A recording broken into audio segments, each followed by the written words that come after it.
ವೀಕ್ಷಕರಿಗೆ ನಮಸ್ಕಾರ. ಅಯೋಧ್ಯ ರಾಮಕ್ಷೇತ್ರದಲ್ಲಿ ತಾವು ಎಷ್ಟೋ ವಿಚಾರಗಳನ್ನು ನೋಡಿದ್ದೀರಿ, ಕೇಳಿದ್ದೀರಿ, ಕಣ್ತುಂಬಿಕೊಳ್ತಾ ಇದ್ದೀರಿ. ಇನ್ನೂ ಕೂಡ ಇಂತಹ ಸಂದರ್ಭದಲ್ಲಿ ಒಂದು ಶುಭ ಸಂವಾದವನ್ನು ಮಾಡೋಣ ಅಂತ ನಿಮಗೆ ಒಂದು ಒಳ್ಳೆಯ ರಾಮ ಸಂದೇಶವನ್ನು ಕೊಡೋಣ ಅನ್ನುವ ದೃಷ್ಟಿಯಲ್ಲಿ ಒಬ್ಬ ಸಜ್ಜನರು ಸಿಕ್ಕಿದ್ದಾರೆ ನಮಗೆ. ತಮ್ಮೆಲ್ಲರಿಗೂ ಗೊತ್ತಿರತಕ್ಕಂಥವರು ಡಾಕ್ಟರ್ BV ಆರತಿಯವರು. ಅವರು ವಿದ್ವಾಂಸರು ಹೌದು, ಕಲಾವಿದರು ಹೌದು, ಹಲವು ಕ್ಷೇತ್ರಗಳಲ್ಲಿ ಪರಿಣಿತಿ ಹೊಂದಿರತಕ್ಕಂಥವ್ರು. ಅಂಥವರು ಈ ಹೊತ್ತಿನಲ್ಲಿ ನಮ್ಮ ಜೊತೆಗಿದ್ದಾರೆ. ಅವರನ್ನು ಮಾತಾಡಿಸೋಣ.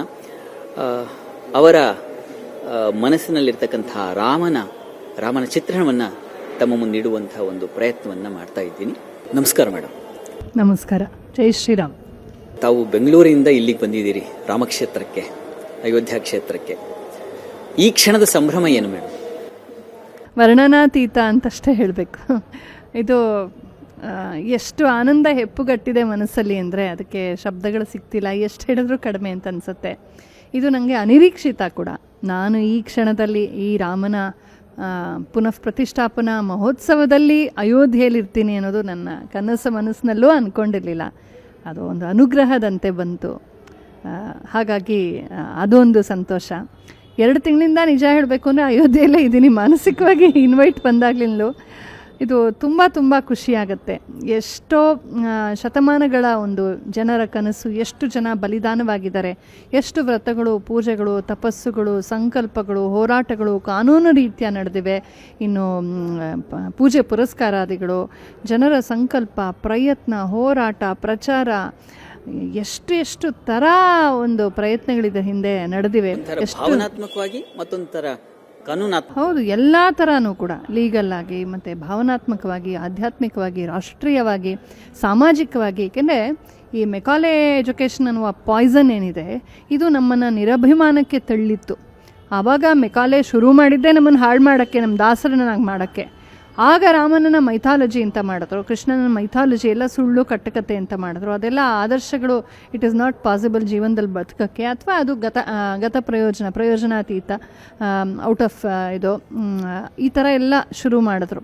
ಎಷ್ಟೋ ನ್ಯಾರೇಟಿವ್ಸ್ನ ಹುಟ್ಟಿಸಿ ಈ ರಾಮಕೃಷ್ಣರ ಪ್ರೀತಿಯನ್ನು, ಆ ಆದರ್ಶವನ್ನು ನಮ್ಮ ಮನಸ್ಸಿನಿಂದ ಅಳಿಸೋದಕ್ಕೆ ಪ್ರಯತ್ನ ನಡೆದಿದೆ. ಆಮೇಲೆ ಇನ್ನೊಂದಷ್ಟು ನಮ್ಮ ದೇವಸ್ಥಾನಗಳನ್ನ ಹಾಳು ಮಾಡಿರೋದೇನು, ರಾಮನ್ ಬೈಯೋದು, ಕೃಷ್ಣನ್ ಬೈಯೋದು, ಇಲ್ಲದ ಒಂದು ಇಲ್ಲೊಂದು ಔಟ್ ಆಫ್ ಕಾಂಟೆಕ್ಸ್ಟ್ ಒಂದು ಘಟನೆ ತೆಗೆದು ಅದಕ್ಕೆ ತಿರುಚಿ, ಅದಕ್ಕೆ ಜಾತಿವಾದ, ಸ್ತ್ರೀವಾದ ಅಂತೆಲ್ಲ ಕಟ್ಟಿ, ಈ ಲೆಫ್ಟಿಸಮ್ಮು, ವೋಕಿಸಮ್ಮು, ಲಿಬ್ರಲಿಸಮು ಎಲ್ಲ ಇಸಮ್ಗಳೇವಿನೇ ಎಲ್ಲ ಜನರ ತಲೆ ಕೆಡಿಸೋಕ್ಕೆ ಏನೇನು ಸಾಧ್ಯವೋ ಅಷ್ಟು ಮಾಡಿದ್ದಾರೆ. ಒಂದಷ್ಟು ಜನ ತಲೆನೂ ಕೆಟ್ಟಿದೆ, ಇಲ್ಲ ಅಂತ ಹೇಳಲ್ಲ. ಅದಷ್ಟು ಆದರೂ ಕೂಡ ಎಲ್ಲೋ ಒಂದು ಕಡೆ ಬೂದಿ ಮುಚ್ಚಿದ ಕೆಂಡದಂತೆ ಅಂತರಂಗದಲ್ಲಿ ರಾಮ ಸಹಸ್ರಮಾನಗಳಿಂದ ಒಂದು ಸಂಸ್ಕಾರ ರೂಪದಲ್ಲಿ, ಸಂಸ್ಕಾರ ಬೀಜವಾಗಿ ನಮ್ಮ ಹೃದಯದಲ್ಲಿ ಇದ್ದಾನೆ. ಈ ಅಂತ ಬೂದಿ ಊದ್ಕೊಂಡು ವಾಪಸ್ ಆ ಕೆಂಡ ಜಾಜ್ವಲ್ಯಮಾನವಾಗಿದೆ.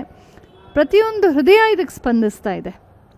ನೀವು ಗಮನಿಸಿರ್ಬೋದು, ಮೀಡಿಯಾಗಳಲ್ಲಿ ಯಾರ್ಯಾರು ಕೆಲವರು ವಾಮ ಚಿಂತಕರಿದ್ದಾರೆ, ತುಂಬ ವಿರೋಧಿಗಳಾಗಿ ಮಾತ್ರ, ಅವರು ಕೂಡ ರಾಮನ ಬಗ್ಗೆನೇ ಚರ್ಚೆ ಮಾಡ್ತಿದ್ದಾರೆ. ಇಷ್ಟವಿದ್ದವರು ಇಲ್ಲದವರು, ಒಂಥರ ರಾಮ ಇಲ್ಲದೆ ಮಾತಾಡೋದಕ್ಕೆ ಸಾಧ್ಯವಿಲ್ಲ ಅನ್ನೋ ಒಂದು ಪರಿಸ್ಥಿತಿ ಕ್ರಿಯೇಟ್ ಆಗಿದೆ. ಈ ಮಟ್ಟದ ಒಂದು ಶಕ್ತಿ ರಾಮನ ವ್ಯಕ್ತಿತ್ವಕ್ಕೆ, ಅವನ ಜೀವನ ಸಾಧನೆಗಳಿದೆ ಅಂತಂತಂದರೆ ಅವನು ನಮ್ಮ ಹೃದಯಕ್ಕೆ ಎಷ್ಟು ಮುಖ್ಯ ಅಂತ ಗೊತ್ತಾಗುತ್ತೆ. ಅಂಥ ರಾಮನನ್ನು ಹೆತ್ತ ಅಯೋಧ್ಯೆಯಲ್ಲಿ ನಾನು ಇವತ್ತು ಇಳಿದ್ದೀನಿ ಅಂತಂದರೆ ಈ ಸೌಭಾಗ್ಯಕ್ಕೆ ಏನು ಹೇಳೋದು, ನಂಗೆ ಜನ್ಮಕ್ಕೆ ಇನ್ನೇನು ಬೇಡ ಅನಿಸ್ಬಿಟ್ಟಿದೆ, ಸಾಕಿದು ಅಂತ.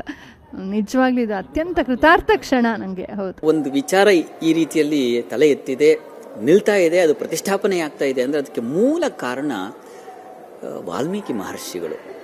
ಅವರಿಂದಾಗಿ ನಮಗೆ ರಾಮಾಯಣ ಅಂತಕ್ಕಂಥದ್ದು, ರಾಮಚಂದ್ರನ ಗುಣಗಳು ಅಂತಕ್ಕಂಥದ್ದು ಇತ್ಯಾದಿ ಎಲ್ಲ ಪರಿಚಯವಾಗಿ, ಶ್ರೀರಾಮಚಂದ್ರ ಅಂದರೆ ಒಂದು ಅದ್ಭುತವಾದ ಮೂರ್ತಿ, ಧರ್ಮ, ರಾಮೋ ವಿಗ್ರಹವಾನ್ ಧರ್ಮ, ಅದು ಒಬ್ಬ ದುಷ್ಟನ ಮಾತೆ ಆದರೂ ಅದು ಎಷ್ಟು ಅನುಪಮವಾಗಿರ್ತಕ್ಕಂಥದ್ದಾಗಿದೆ.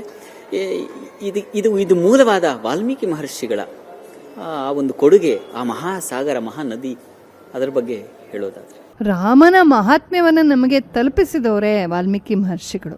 ಅದಕ್ಕೆ ನಾವು ಎಷ್ಟು ಅವ್ರಿಗೆ ಚಿರಋಣಿಯಾಗಿದ್ದೀವಿ ಹೇಳೋಕ್ಕೆ ಸಾಧ್ಯವೇ ಇಲ್ಲ. ವಾಲ್ಮೀಕಿ ತುಂಬ ಮುಖ್ಯ ಆಗ್ತಾರೆ. ಒಂದು, ರಾಮನನ್ನು ಪರಿಚಯಿಸಿದಂಥವರು. ಎರಡನೇದಾಗಿ ವಾಲ್ಮೀಕಿ ಮಹರ್ಷಿಗಳ ಆ ರಾಮಾಯಣ ಕಾವ್ಯ ಆದಿಕಾವ್ಯ ಅಂತ ಕರೆಸ್ಕೊಳತ್ತೆ. ಕಾವ್ಯ ಇತಿಹಾಸದಲ್ಲೇ ಪ್ರಪ್ರಥಮ ಫಸ್ಟ್ ಮಾಡೆಲ್ ಆಫ್ ಪೊಯೆಟ್ರಿ ಅದು ಪ್ರಪಂಚಕ್ಕೆ.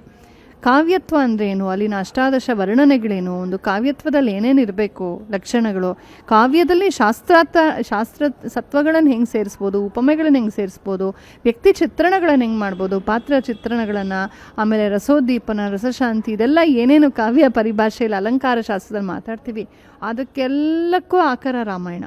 ಮತ್ತು ವ್ಯಕ್ತಿಗಳ ಚಿತ್ರಣ, ಪ್ರಕೃತಿಯ ಚಿತ್ರಣ, ಸಂಬಂಧಗಳ ಚಿತ್ರಣ, ಧರ್ಮ ಸೂಕ್ಷ್ಮಗಳ ಚಿತ್ರಣ, ಜೀವನದ ತಿರುವು ಮುರುವುಗಳು, ಎಷ್ಟು ಆಯಾಮಗಳಿವೆ ವಾಲ್ಮೀಕಿ ರಾಮಾಯಣಕ್ಕೆ ಅಂತ. ನನಗಂತೂ ಅದು ನಿತ್ಯ ಪಾರಾಯಣ ಗ್ರಂಥ. ಅದು ಅದರ ಸಲುವಾಗೇ ಸಂಸ್ಕೃತ ಕಲಿತಿದ್ದು ನಾನು. ಅಂಥ ರಾಮಾಯಣವನ್ನು ನಮಗೆ ಕೊಟ್ಟಂಥವ್ರು ವಾಲ್ಮೀಕಿ. ಅದಕ್ಕೆ ಅವ್ರಿಗೆ ನಮಸ್ಕಾರ ಅನ್ನೋದು ತುಂಬ ಚಿಕ್ಕ ಪದ. ವ್ಯಾಸ ವಾಲ್ಮೀಕಿಗಳು ನಮಗೆ ತುಂಬ ತುಂಬ ತುಂಬ ತುಂಬ ಮುಖ್ಯರಾಗ್ತಾರೆ.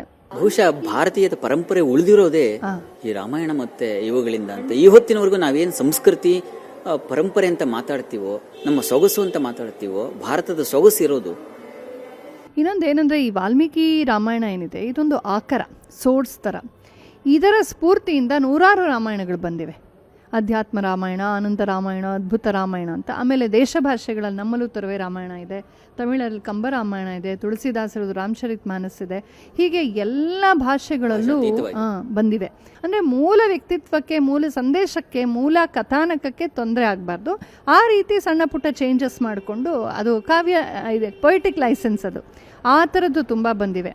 ಇನ್ನು ಹರಕತೆ ದಾಸರುಗಳು, ಯಕ್ಷಗಾನದವರು, ಕಥೆಗಳು, ಕಾವ್ಯಗಳು, ಕವಿತೆಗಳು, ಗೀತೆಗಳು, ಸಿನಿಮಾನವರು, ನಾಟಕದವರು, ಹೀಗೆಲ್ಲ ತುಂಬ ಸ್ವಲ್ಪ ಅಂಶಗಳನ್ನು ಎಸ್ಥೆಟೈಸ್ ಮಾಡೋಕ್ಕೆ ಅಂತ ತುಂಬ ಅಂಶಗಳನ್ನು ಸೇರಿಸ್ಕೊಂಡು ಹೋಗಿದ್ದಾರೆ.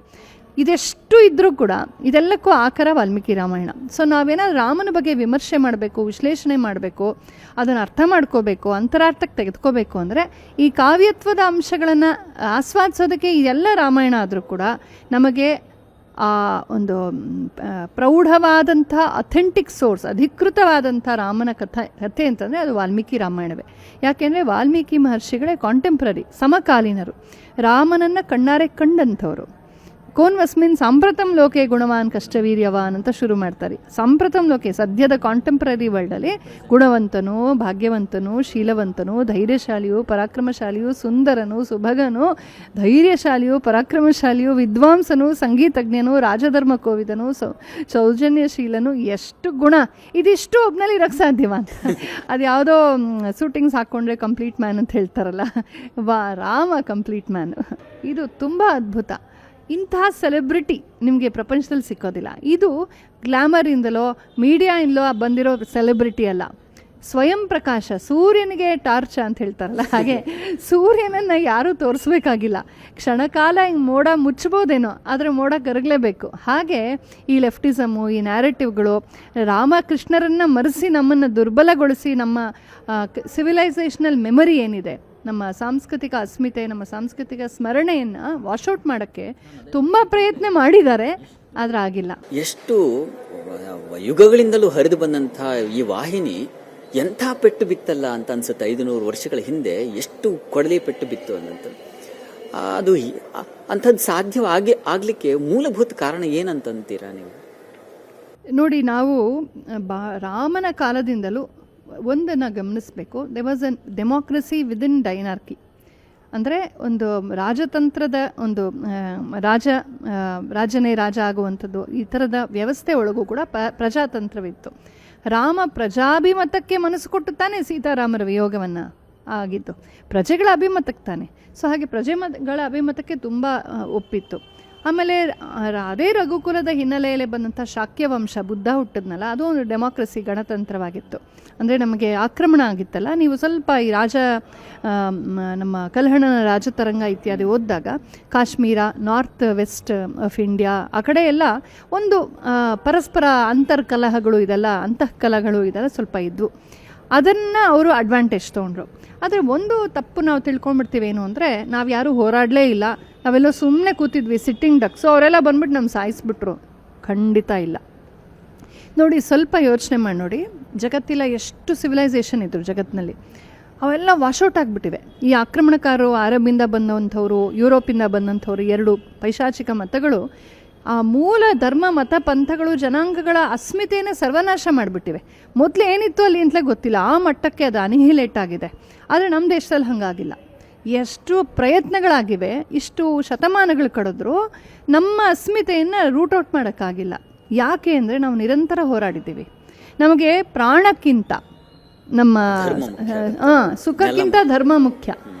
ನಾವು ಜೋರಾಗಿದ್ವಿ, ನಮ್ಮಲ್ಲಿ ಕ್ಷಾತ್ರ ಇತ್ತು, ನಮ್ಮಲ್ಲಿ ತ್ಯಾಗ ಇತ್ತು, ನಮ್ಮಲ್ಲಿ ಸಂಪತ್ತಿತ್ತು, ಎಲ್ಲ ಇತ್ತು. ಆದರೆ ಆ ಶತ್ರು ಪಕ್ಷದವನು ಪದೇ ಪದೇ ಬರ್ತಾ ಇದ್ದಾನೆ ಅಂದರೆ, ಅಷ್ಟು ಸಲ ಸೋತರು ಪದೇ ಪದೇ ಬರ್ತಿದ್ದಾನೆ ಅಂದರೆ ಏನೋ ಅವನ ಅಜೆಂಡಾ, ಅವನ ಉದ್ದೇಶ ಏನು ಸ್ವಲ್ಪ ತಿಳ್ಕೊಂಡಿದ್ದಿದ್ರೆ ಇನ್ನೂ ಹೆಚ್ಚಾಗಿ. ಬಹುಶಃ ದಯಾನಂದ ಸರಸ್ವತಿಗಳು ಮೊದಲು ಅದನ್ನೆಲ್ಲ ಹೇಳ್ತಾರೆ. ಅವರು ಮನುಷ್ಯರೇ ನಮ್ಮ ಹಾಗೆ ಅಂತ ಅನ್ಕೊಂಡ್ಬಿಟ್ವಿ. ಟೋಟಲಿ ಆ ಮೈಂಡ್ ಸೆಟ್ಟೇ ತುಂಬಾ ಡೆಮಾನಿಕ್ ಆಗಿದೆ. ಪರಸ್ಪರಂ ಭಾವಯಂತಹ ನಮ್ಮಲ್ಲಿದೆ ಹಂಗೆ ಅನ್ಕೊಂಡ್ಬಿಟ್ವಿ. ನಮ್ಮಲ್ಲಿ ಮತಕಲಹ ಇರುತ್ತಲ್ಲ, ಶೈವ ವೈಷ್ಣವ, ಆ ಥರ ಅನ್ಕೊಂಡ್ಬಿಟ್ವಿ. ಇಲ್ಲಿ ಸೈದ್ಧಾಂತಿಕ ಭೇದ, ಅಲ್ಲಿ ಇಡೀ ಜನಾಂಗವನ್ನೇ ದ್ವೇಷಿಸುವಂಥ ಒಂದು ಭಾಳ ಪೈಶಾಚಿಕವಾದ ಮಟ್ಟದಲ್ಲಿ ಅದಿದೆ. ಅದನ್ನು ಎಲ್ಲೋ ಒಂದು ಕಡೆ ಅರ್ಥ ಮಾಡ್ಕೊಂಡಿಲ್ವಾ, ಅದಕ್ಕೆ ಅವರನ್ನು ಟಾಲರೇಟೆಡ್ ದೆಮ್. ಚಿಕ್ಕ ಅಗ್ನಿಶೇಷವನ್ನು ಯಾವತ್ತೂ ಉಳಿಸ್ಬಾರ್ದು ಅಂತ ಒಂದು ಸ್ಪಾರ್ಕ್ ಬಿಟ್ಟರು ಅದು ಹೊತ್ಕೊಂಡ್ಬಿಡತ್ತೆ. ಆವಾಗ ಅವರನ್ನು ಟಾಲರೇಟ್ ಮಾಡಿದ್ರು. ರಾಷ್ಟ್ರಕೂಟರ ಕಾಲದಲ್ಲೇ ಅವ್ರಿಗೆ ಅವಕಾಶ ಕೊಟ್ರಲ್ಲ 8th ಸೆಂಚುರಿನಲ್ಲೇ. ಅವ್ರೇನು ಮಾಡಿದ್ರು, ಮುಂದೆ ಪೃಥ್ವಿರಾಜ್ ಚೌಹಾನ್ ಹಾಳು ಮಾಡೋದಕ್ಕೆ ಅನುಕೂಲ ಮಾಡಿಕೊಟ್ರು. ಅವ್ರು ಬೇಹುಗಾರಿಕೆ, ಅವ್ರು ಸ್ಪೈಸ್ ಆಗಿದ್ರು ಅವರು. ಅಂದರೆ ನಾವು ಅವನ್ನ ಅರ್ಥನೇ ಮಾಡ್ಕೊಂಡಿಲ್ಲ, ಇವತ್ತಿಗೂ ಅರ್ಥ ಮಾಡ್ಕೊಂಡಿಲ್ಲ. ಇವತ್ತು ನಮ್ಮ ಎಲ್ಲ ನ್ಯಾರೇಟಿವ್ಸಲ್ಲೂ ಕೂಡ ಎಲ್ಲ ಬಾಯ್ ಯಾರು ಬಾಂಬ್ ಹಾಕೋನು ಬಾಯ್ ನಮಗೆ ಒಳ್ಳೇದು ಬಯಸೋನು. ಈ ಒಂದು ರಾಂಗ್ ಮಿಸ್ಕ್ಯಾಲ್ಕುಲೇಷನಿಂದ ಎಲ್ಲೋ ಒಂದು ಕಡೆ ಎಚ್ಚರ ತಪ್ಪಿದ್ರ ಜನ ಅಂತ. ಸೊ ತೆರೆದ ಬಾಗಿಲಲ್ಲಿ ಏನಿಲ್ಲ, ನಾವು ಶ್ರೀಮಂತರು, ನಾವು ಪವರ್ಫುಲ್, ನಮಗೇನಾಗಲ್ಲ ಅನ್ನುವ ಒಂದು ಭ್ರಾಂತಿನಲ್ಲಿ ನಾವು ಎಲ್ಲೋ ಒಂದು ಕಡೆ ಕೇರ್ಲೆಸ್ ಆಗಿದ್ವಾ. ಆ ಕಾರಣದಿಂದ ಅವರು ತುಂಬ ಒಟ್ಟೊಟ್ಟಿಗೆ ಲಕ್ಷಗಟ್ಟಲೆ ಜನ ನುಗ್ಗಿದಾಗ ವಿ ವೇರ್ ಅನ್ಪ್ರಿಪೇರ್ಡ್. ನಮ್ಮಲ್ಲಿ ಧೈರ್ಯ, ಅಷ್ಟು ದೊಡ್ಡ ಸೈನ್ಯವನ್ನು, ನಮ್ಮ ಸಾವಿರಾರು ಜನ ಸೈನ್ಯ ಆ ಲಕ್ಷೋಪಲಕ್ಷ ಸೈನಿಕನ ಎದುರಿಸ್ಬೇಕಾದ್ರೆ ಅವರನ್ನು ಸರಿಯಾಗಿ ಮೆಟ್ಟಿಸಿದ್ದಾರೆ ಕೂಡ. ಅಂದರೆ ನಮ್ಮಲ್ಲಿ ಬಲ ಜಾಸ್ತಿ ಇತ್ತು, ಛಲ ಜಾಸ್ತಿ ಇತ್ತು, ಆದರೆ ಅವರಲ್ಲಿ ಸಂಖ್ಯೆ ಜಾಸ್ತಿ ಇತ್ತು, ಪ್ರಿಪ್ರೇಷನ್ ಜಾಸ್ತಿ ಇತ್ತು. ಅವ್ರು ನಮ್ಮನ್ನು ಅರ್ಥ ಮಾಡ್ಕೊಂಡಿದ್ರು, ನಾವು ಅವರನ್ನು ಅರ್ಥ ಮಾಡ್ಕೊಂಡಿರಲಿಲ್ಲ.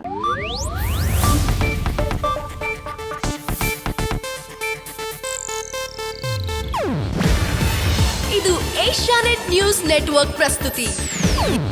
ನೀವು ನೋಡ್ತಿದ್ದೀರಾ ಏಷ್ಯಾನೆಟ್ ಸುವರ್ಣ ನ್ಯೂಸ್.